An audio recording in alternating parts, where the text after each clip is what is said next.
نحمده ونصلي على رسوله الكريم اما بعد فاعوذ باللہ من الشیطان الرجیم بسم اللہ الرحمن الرحیم۔ خالق کائنات نے انسان کا نام رکھا ہے انسان۔ کیا راز ہے اس کا راز یہ ہے کہ خالق کائنات نے انسان کا خمیر ان سے محبت اور الفت و اخوت سے تیار کیا ہے۔ ان سے محبت ہی انسان کی فطرت ہے۔ تمام انسانوں سے ان سے محبت، اپنے ہوں یا پرائے، مسلم ہوں یا غیر مسلم، مشرق کے ہوں یا مغرب کے، ہر ایک سے الفت، ہر ایک سے محبت، ہر ایک سے ہمدردی، ہر ایک کی خیر خواہی۔ ان سے محبت میں ہی انسان کی راحت ہے، ان سے محبت میں ہی اس کی عزت و شوکت ہے، ان سے محبت میں ہی اس کی ترقی و کامیابی ہے، ان سے محبت میں ہی اس کی آنکھوں کی ٹھنڈک اور دل کا سکون ہے۔ مگر یہ ایک سانحہ ہے، زبردست سانحہ، کہ انسان عموماً اپنی اس فطرت یا اپنی اس الفت پر قائم نہیں رہتا۔ اس فطرت پر پیدا کر کے اس کے رب کریم نے اس پر جو احسان کیا ہے، اسے جو شرف و امتیاز اور جو بلندی عطا کی ہے، اس کا اسے احساس نہیں ہوتا۔ پھر وہ صحرا کے زہریلے سانپوں اور جنگل کے خونخوار درندوں کا روپ اختیار کر لیتا ہے۔ وہ سانپوں کی طرح انسانوں کو ڈستا اور درندوں کی طرح انسانوں کا خون پیتا ہے۔ اسی میں وہ اپنی شان سمجھتا اور اسی میں وہ لذت محسوس کرتا ہے۔ انسانی تاریخ کا مطالعہ اس پہلو سے بڑا صبر آزما ہوتا ہے۔ عقل حیران رہ جاتی ہے اور دل خون خون ہو جاتا ہے۔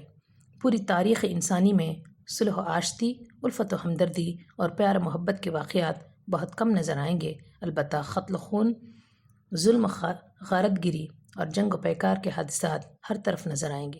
اس زمین پر، ہمارے مہربان رب کی بنائی ہوئی اس خوبصورت زمین پر کیسی کیسی بھیانک جنگیں لڑی گئیں، ہر دور اور ہر ملک میں لڑی گئیں، ایک بار نہیں بار بار لڑی گئیں۔ ایسی بھیانک جنگیں لڑی گئیں کہ الامان والحفیظ، زمین کانپ اٹھی اور آسمان لرز اٹھے۔ یہ کیسا ظلم و ستم اور یہ کیسی جہالت ہے، یہ کیسی سرکشی اور کیسی بغاوت ہے جس کا ارتکاب یہ انسان کرتا رہا ہے۔ رب کائنات نے کتنی صحیح بات فرمائی ہے کہ خدا بیزار، ایک خدا فراموش یا ایک خدا سے غافل انسان کے بارے میں وہ اپنی کتاب میں فرماتا ہے، اِنَّهُ كَانَ ظُلُومًا جَهُولًا، بے شک انسان بڑا ہی ظالم اور انتہائی جاہل ہے۔ کیا بنانے والے نے یہ زمین اسی لیے بنائی تھی؟ کہ پیدا کرنے والے نے انسان کو اسی لیے پیدا کیا تھا اور اسی لیے اسے اس زمین پر بسایا تھا کہ اسے ظلم و فساد سے بھر دے؟ کیا اس زمین کے خالق نے اسی لیے اسے اس زمین پر بسایا تھا کہ وہ اس ہری بھری، سجی سجائی، خوبصورت اور پر رونق دنیا کو تہس نہس کر کے رکھ دے، اسے دیکھتے دیکھتے وحشتناک کھنڈرات میں تبدیل کر دے؟ یا رب، وہ کہاں ہے شرف آدم خاکی؟ انسان کو شکایت ہے کہ انسان نہیں ملتا۔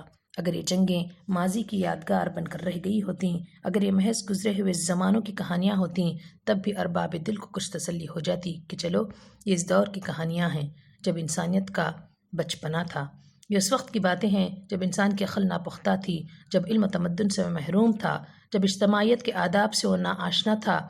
یہ اس وقت کی داستانیں ہیں جب اسے نہیں معلوم تھا کہ اپنے ہم جنسوں کے ساتھ کیسے رہا جاتا ہے، کیسے ایک دوسرے کا پاس و لحاظ کیا جاتا ہے، کیسے غریبوں اور کمزوروں پر ترس کھایا جاتا ہے، کیسے اپنے ہمسروں کے ساتھ ادب و احترام سے پیش آیا جاتا ہے۔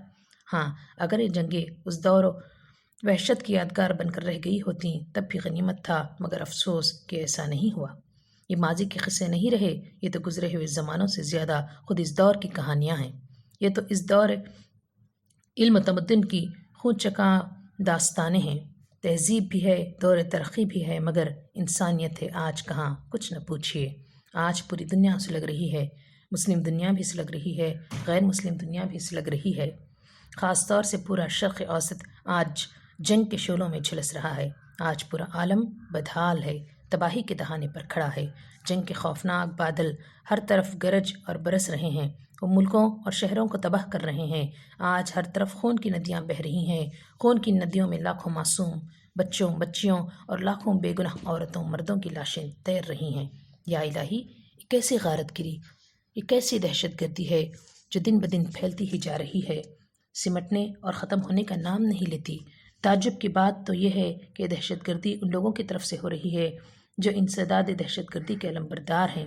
یہ غارت گری ان لوگوں کی شہ پر ہو رہی ہے جو بذو میں خود امن کے داعی اور امن کے نقیب ہیں۔ اس پر ستم یہ کہ یہی لوگ اللہ کے بھیجے ہوئے دین اسلام کو دہشت گردی کا مذہب قرار دیتے ہیں۔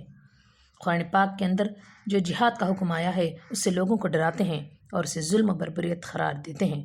یہ لوگ اسے امن عالم کے لیے خطرہ اور شانتی و سلامتی کے راستے کا روڑا شمار کرتے ہیں۔ یہ علم و تمدن جس پر عصر حاضر کو ناز ہے، کیا اسی طرح عقلوں پر پردے ڈال دیتا ہے؟ کیا علم و تمدن اسی طرح ذہنوں کو معوف کر دیتا اور انسانوں سے سوچنے سمجھنے کی صلاحیتیں چھین لیتا ہے؟ کہ اس دور تمدن کا انسان اتنا ناسمجھ ہو گیا ہے کہ وہ اپنے رب کے بھیجے ہوئے دین رحمت سے خطرہ محسوس کرتا ہے؟ وہ اس کا اور اس کے نام لیواؤں کا نام و نشان مٹا دینا چاہتا ہے؟ اللہ عصر نو کے اہل بصیرت کا یہ عالم اس کو مجرم بتلاتے ہیں جو منزل کی راہ بتائے۔ اگر انسان اپنے رب سے خطرہ محسوس کرتا ہے تو دوسرا کون ہے جو اسے پناہ دے سکے اور اس کے خطرے کو ٹال سکے؟ ہمارا رب تمام انسانوں کا مہربان رب ہم سے پوچھتا ہے، وہ تمام انسانوں سے پوچھتا ہے، امن هذا الذي هو جند لكم ينصركم من دون الرحمن ان الكافرون الا من غرور، کون ہے تمہارا لشکر جو رحمان کے مقابلے میں تمہاری مدد کر سکے؟ یہ کافر تو سخت دھوکے میں ہے۔ امن هذا الذي يرزقكم ان امسك رزقه بل لجوا في عتو ونفور، یہ کون ہے جو تمہیں روزی دے سکے اگر وہ اپنی روزی روک لے، مگر یہ تو سرکشی اور نافرمانی پر تلے ہوئے ہیں۔ اگر انسان اپنے رب کے بھیجے ہوئے دین رحمت سے نفرت کرتا ہے تو اس کے علاوہ اور کون سا دین ہو سکتا ہے جو اس کے دل کو خوش اور اس کی آتما کو پرسکون کر سکے، جو اسے زندگی کی مسرتوں سے مالا مال کر سکے؟ اس کے علاوہ اور کون سا دین ہو سکتا ہے جو اس کی زندگی کو بنا اور سنوار سکے؟ اس کے علاوہ اور کون سا دین ہو سکتا ہے جو اسے دنیا و آخرت میں کامیابی اور سرخ روئی کی ضمانت دے سکے؟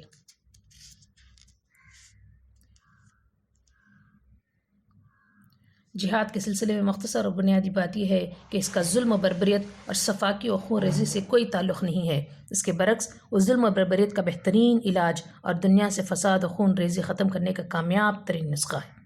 یہ بات ہمیں بھولنی نہیں چاہیے کہ جہاد کا حکم جس سے ایک عالم لرزہ بر اندام ہے، اس ہستی کا دیا ہوا ہے جس نے سارے انسانوں کو پیدا کیا ہے اور جو سارے انسانوں پر بے انتہا مہربان ہے۔ یہ حکم اس رب کریم کا دیا ہوا ہے جو سب کو کھلاتا پلاتا، سب کی ضرورتیں پوری کرتا اور سب کو صحت و توانائی عطا کرتا ہے۔ یہ حکم اس شہنشاہ کائنات کا دیا ہوا ہے جس نے تمام اولاد آدم کو نہ صرف عزت دی بلکہ انہیں عزت کی خبا پہنائی اور اس دنیا میں سب کو دین، دھرم، عقیدہ و عمل اور فکر و خیال کی آزادی عطا کی۔ اللہ تعالیٰ کا ارشاد ہے، وَلَقَدْ كَرَّمْنَا بَنِي آدَمَ وَحَمَلْنَاهُمْ فِي الْبَرِّ وَالْبَحْرِ وَرَزَقْنَاهُم مِّنَ الطَّيِّبَاتِ وَفَضَّلْنَاهُمْ عَلَىٰ كَثِيرٍ مِّمَّنْ خَلَقْنَا تَفْضِيلًا۔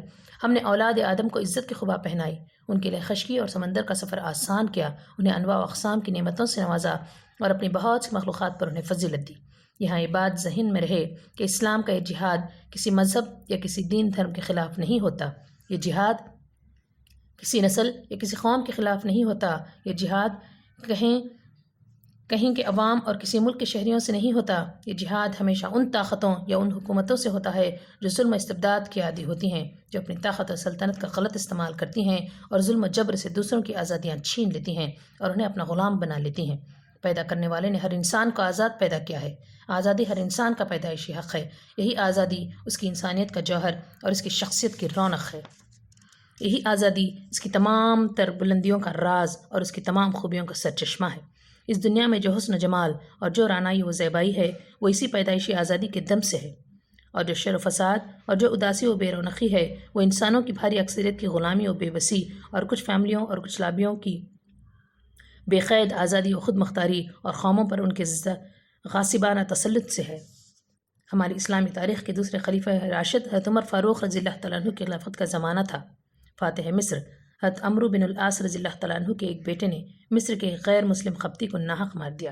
اس قبطی نے اس نوجوان کے باپ یعنی حاکم مصر شکایت کرنے کے بجائے مدینے میں موجود خلیفہ راشد کے پاس شکایت بھیج دی۔ خلیفہ راشد حضرت عمر رضی اللہ تعالیٰ عنہ نے اس قبطی کے ساتھ ساتھ حاکم مصر اور ان کے بیٹے کو مدینہ طلب کر لیا۔ واقعے کی پوری رودات سامنے آئی تو حاکم مصر حضرت عمرو بن العاص رضی اللہ تعالیٰ عنہ کے بیٹے کی زیادتی ثابت ہو گئی۔ خلیفہ راشد نے اس قبطی کو موقع دیا کہ وہ حاکم مصر کے بیٹے سے خود اپنا بدلہ لے لے۔ اسی موقع پر حاکم مصر کو مخاطب کرتے ہوئے خلیفہ اسلام حضرت عمر فاروق رضی اللہ تعالیٰ عنہ نے وہ تاریخی جملہ فرمایا جو آج 1500 سال گزر جانے کے بعد بھی زمانے کی پیشانی پر زہرا و مشتری کی طرح چمک رہا ہے۔ تم لوگوں نے انسانوں کو غلام کب بنا لیا جبکہ ان کی ماؤں نے انہیں آزاد جنم دیا تھا؟ کتنی خوبصورت اور کتنی زبردست بات فرمائی تھی خلیفہ راشد نے، جو اس قابل ہے کہ ہر دل پر نقش ہو جائے اور ہر روح کا پیارا نغمہ بن جائے۔ آزادی کے معاملے میں دین اسلام اسی قدر حساس ہے۔ حاکم مصر کے بیٹے نے ناحق خبطی پر ہاتھ چلا دیا تو یہ بھی اسلام کی نگاہ میں رعایا کو غلام بنانے کے ہم مانی تھا۔ یہ دنیا ایک امتحان گاہ ہے اور یہ پوری زندگی ایک امتحان ہے۔ اس زمین پر رہنے بسنے والا ہر انسان ہر لمحہ امتحان کی حالت میں ہے اور اس کے کاموں کا ریکارڈ تیار ہو رہا ہے۔ اسی ریکارڈ کے مطابق آخرت میں اس کا حساب ہوگا اور اس کا ابدی ٹھکانہ متعین ہوگا۔ اس امتحان کے لیے عقیدے و عمل کی آزادی ضروری ہے تاکہ انسان اپنے تمام کاموں کا خود ذمہ دار ہو اور ان کے بارے میں جواب دہ ہو سکے، ورنہ غلامی اور بے بسی کی صورت میں کسی کام کی جواب دہی کے کیا معنی؟ یہ آزادی اس لیے بھی ضروری ہے کہ ہر انسان اپنے ارادے و اختیار سے اپنی راہ عمل متعین کر سکے، اپنی منزل کا انتخاب کر سکے اور اس امتحان میں ناکامی سے بچنے اور کامیابی سے سرفراز ہونے کی کوشش کر سکے۔ یہی آزادی ہے جس کے لیے یہ دنیا بنائی گئی ہے اور اس میں انسانوں کی یہ بزم سجائی گئی ہے۔ اسی پر آخرت میں انسانوں کی جزا و سزا کی بنیاد رکھی گئی ہے۔ جو لوگ انسانوں کی اس آزادی پر ڈاکے ڈالتے ہیں وہ براہ راست مالک کائنات سے بغاوت کرتے ہیں۔ وہ مالک کائنات کے بنائے ہوئے پورے نظام کو درہم برہم کرتے اور اس کی طے کی ہوئی پوری اسکیم کو فیل کرنا چاہتے ہیں۔ اللہ تعالیٰ کی طرف سے جتنے بھی نبی اور رسول آئے وہ زندگی بھر ایسے ہی ظالموں اور مجرموں سے جہاد کرتے رہے۔ کبھی مسلح جہاد کیا، کبھی غیر مسلح جہاد کیا۔ ان دونوں جہادوں کی تفصیل قرآن پاک میں موجود ہے۔ اللہ کے تمام نبیوں اور رسولوں کی طرح آخر نبی محمد مصطفیٰ صلی اللہ علیہ وسلم نے بھی اپنے وقت کے ظالموں سے جہاد کیا۔ پہلے دلیل و برہان اور علم و استدلال سے جہاد کیا، پھر مسلح جہاد کیا۔ مسلح جہاد کے ساتھ بھی علم و استدلال کا جہاد جاری رہا۔ یہ مسلح جہاد جاہلیت کے خلاف نہیں تھا، کفر و شرک کے خلاف نہیں تھا، بلکہ ظلم و استبداد کے خلاف تھا۔ جاہلیت یا کفر و شرک سے جہاد ہمیشہ علم و استداد سے ہوتا ہے، محبت و دل سوزی اور نصح و خیر خواہی سے ہوتا ہے، جبکہ ظلم و استبداد سے جہاد ہتھیاروں سے ہوتا ہے۔ اسی لیے کہ کسی ظالم کو علم و استدلال سے کوئی واسطہ نہیں ہوتا، وہ علم استدلال کی جنگ نہیں لڑتا، نہ علم استدلال کی زبان سمجھتا ہے۔ وہ ہمیشہ ہتھیاروں کے ساتھ میدان میں آتا ہے اور ہتھیاروں کی ہی زبان سمجھتا ہے۔ پیارے نبی صلی اللہ علیہ وسلم زندگی بھر جہاد کرتے رہے، مسلح جہاد بھی کیا، غیر مسلح جہاد بھی کیا، مگر کبھی آپ کی شفقت و رحمت آپ سے جدا نہیں ہوئی۔ آپ صلی اللہ علیہ وسلم کے اس دنیا سے رخصت ہو جانے کے بعد آپ کے جانثاروں نے بھی یہ سلسلہ جاری رکھا۔ پوری دنیا میں جہاں جہاں ظالموں کی لابیاں تھیں اور جہاں جہاں ظالم حکومتیں تھیں، ان سب کو انہوں نے للکارا، ان سب کا مقابلہ کیا اور جم کر کیا۔ اس وقت تک چین سے نہیں بیٹھتے جب تک ظلم استبداد کی زنجیریں ٹکڑے ٹکڑے نہیں ہو گئیں۔ انہوں نے اس وقت تک اطمینان کا سانس نہیں لیا جب تک ظلم و بربریت کے شعلے ٹھنڈے نہیں ہو گئے۔ انہوں نے اس وقت تک ہتھیار نہیں رکھے جب تک ساری انسانیت کو ظالموں سے چھٹکارا نہیں دلایا۔ ظلم استبداد سے آزادی کی ہی جنگ ہے، اسے جہاد فی سبیل اللہ کہا جاتا ہے، کیونکہ اللہ تعالیٰ کا حکم ہے، اللہ تعالیٰ نے ہی مظلوموں کی مدد کرنے اور ظالموں سے جنگ کرنے کا حکم دیا ہے۔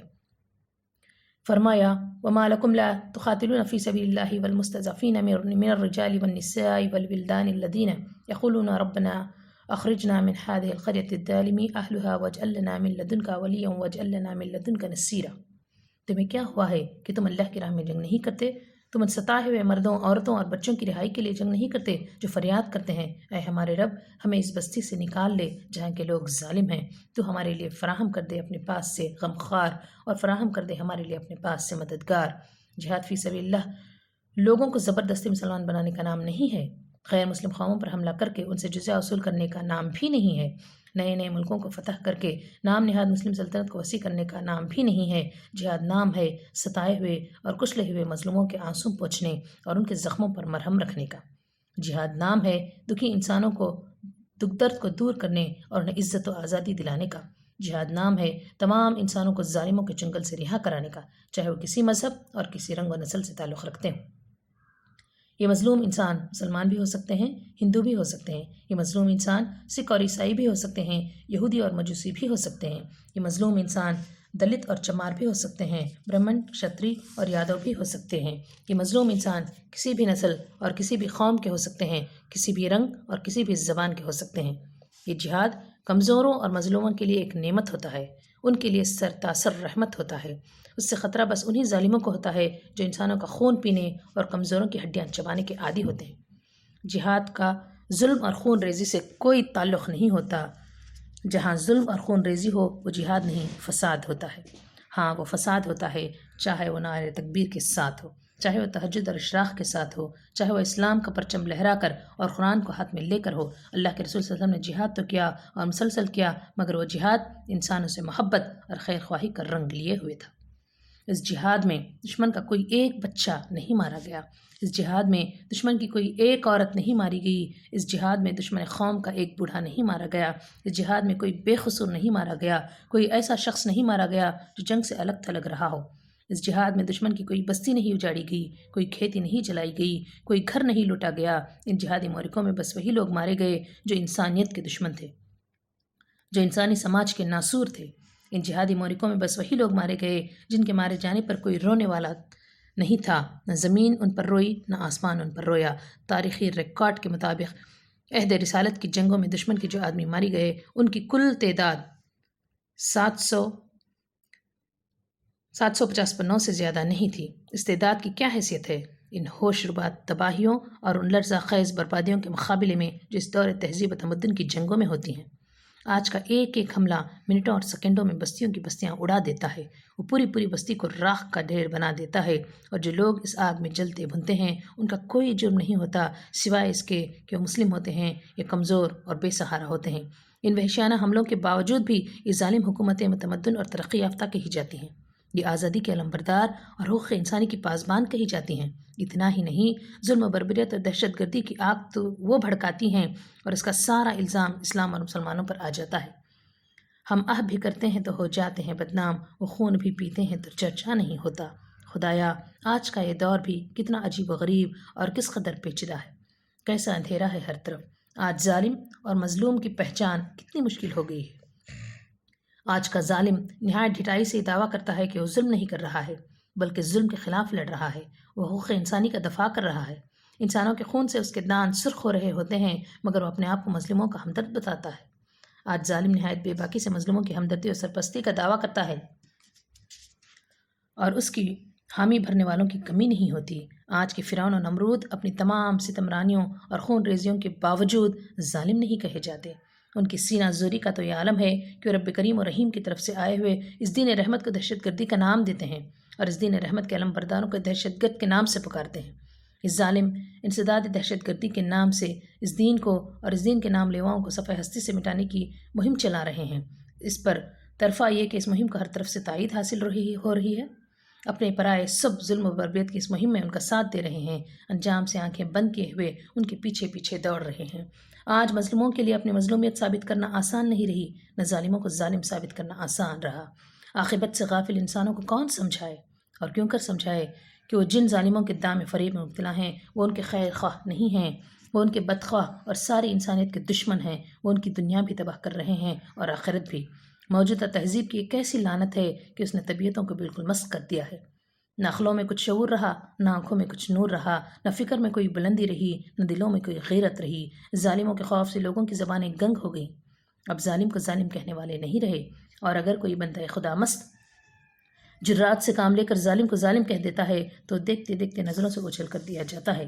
مظالم کی کالی آندھیاں چل رہی ہیں مگر ظالموں کی واہ واہ میں کوئی کمی نہیں آ رہی ہے۔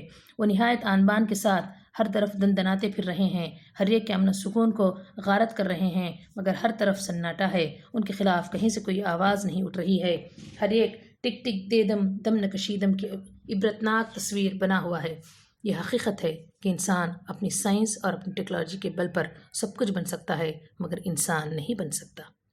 وہ اپنے علم و تمدن کی بنیاد پر انتہائی زہریلا سانپ تو بن سکتا ہے، وہ اپنی سائنس اور ٹیکنالوجی سے انتہائی خونخوار بھیڑیا تو بن سکتا ہے، وہ اپنے علم و دانش سے انتہائی مکار لومڑی تو بن سکتا ہے، وہ اپنی صنعت و حرفت سے ایک جامد و بارد اور بے حس پتھر تو بن سکتا ہے مگر وہ کسی بھی صورت میں ایک اچھا، درد مند اور رحم دل انسان نہیں بن سکتا۔ ایک اچھا، درد مند اور رحم دل انسان بننے کے لیے ضروری ہے کہ وہ اپنے رب پر ایمان لائے، اس کے آگے جھکے اور سجدہ کرے اور ایک شکر گزار بندے کی طرح اس کی عظمت و کبریائی کی گن گائے۔ ضروری ہے کہ وہ اس کے آخری نبی حضرت محمد صلی اللہ علیہ وسلم کو پہچاننے کی کوشش کرے، وہ آپ پر ایمان لا کر آپ کی مخلصانہ پیروی کرے۔ ضروری ہے کہ اس کی آخری کتاب قرآن پاک کو اپنے لیے مشعل راہ سمجھے، اسے اپنے دل و دماغ میں بسائے، اس پر اپنی عقیدتوں اور محبتوں کے پھول نچھاور کرے، اس پر ایمان لا کر اسی کی روشنی میں اپنی زندگی کا سفر طے کرے۔ وآخر دعوانا الحمدللہ رب العالمین۔ السلام علیکم ورحمۃ اللہ وبرکاتہ۔